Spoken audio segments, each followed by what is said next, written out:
बच्ची हाथ में मिट्टी की गुल्लक लेकर के भागती हुई एक दवाइयों की दुकान पर गई। वो काफी देर तक वहां पर खड़ी रही, लेकिन दुकानदार का ध्यान उसकी तरफ नहीं गया क्योंकि और भी बहुत सारे लोग खड़े हुए थे। उसने दुकानदार को कई बार बुलाया, लेकिन वहां पर भीड़ इतनी थी कि दुकानदार का ध्यान उसकी तरफ गया ही नहीं। और फिर उस बच्ची को थोड़ा सा गुस्सा आया तो उसने अपनी मिट्टी की गुल्लक लेकर के वहीं काउंटर पर जोर से रख दी, जिसके बाद में जो दुकानदार था और जितने भी लोग खड़े थे वो सब उस बच्ची की तरफ देखने लग गए। और फिर उस दुकानदार ने उस बच्ची से पूछा, बेटे आपको क्या चाहिए? तो वो बड़े ही भोलेपन से बोली कि मुझे एक चमत्कार चाहिए। ये सुनकर के दुकानदार को कुछ समझ नहीं आया, ना ही वहां पर जो लोग थे उनको कुछ समझ में आया, और सब उसकी तरफ देखने लग गए। फिर दुकानदार ने बोला, बेटे चमत्कार तो यहाँ पर नहीं मिलता है। तो बच्ची को लगा कि वो उससे झूठ बोल रहा है, तो बच्ची ने कहा कि मेरी गुल्लक में बहुत पैसे हैं, आप बताओ आपको कितने पैसे चाहिए, लेकिन मैं आज यहां से चमत्कार लेकर के ही जाऊंगी।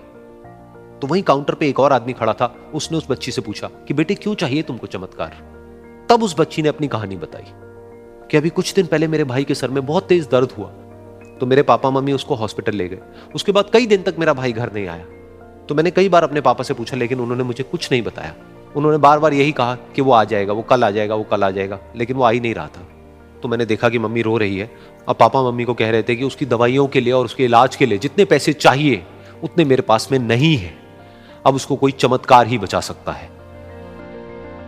तब मुझे लगा कि अगर मेरे पापा के पास में इतने पैसे नहीं भी हैं तो क्या हुआ, मेरे पास में तो है। तो मैंने जितने भी पैसे जोड़ रखे हैं वो सारे लेकर के मैं इस दवाई की दुकान पर आई। फिर उस आदमी ने उस बच्ची से पूछा, कितने पैसे हैं तुम्हारे पास में? ये सुनते ही उस बच्ची ने अपनी गुल्लक उठाई, जमीन पर फेंकी और तोड़ दी, और पैसे गिनने लग गई। बाकी सब लोग खड़े होकर के उसको देख रहे थे।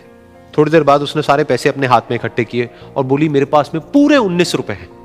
वो जो आदमी वहां पर खड़ा था वो थोड़ा सा मुस्कुराया और बोला कि अरे तुम्हारे पास में तो पूरे पैसे हैं, इतने का ही तो आता है चमत्कार। ये सुनकर के वो बच्ची बहुत खुश हो गई और बोली कि चलो मैं आपको अपने पापा से मिलवाती हूं।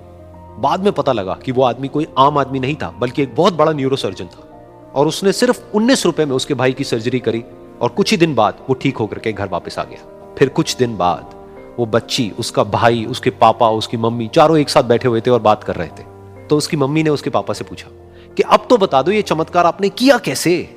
तो उन्होंने अपनी बेटी की तरफ देखा और बोले, ये चमत्कार मैंने नहीं, इसने किया है।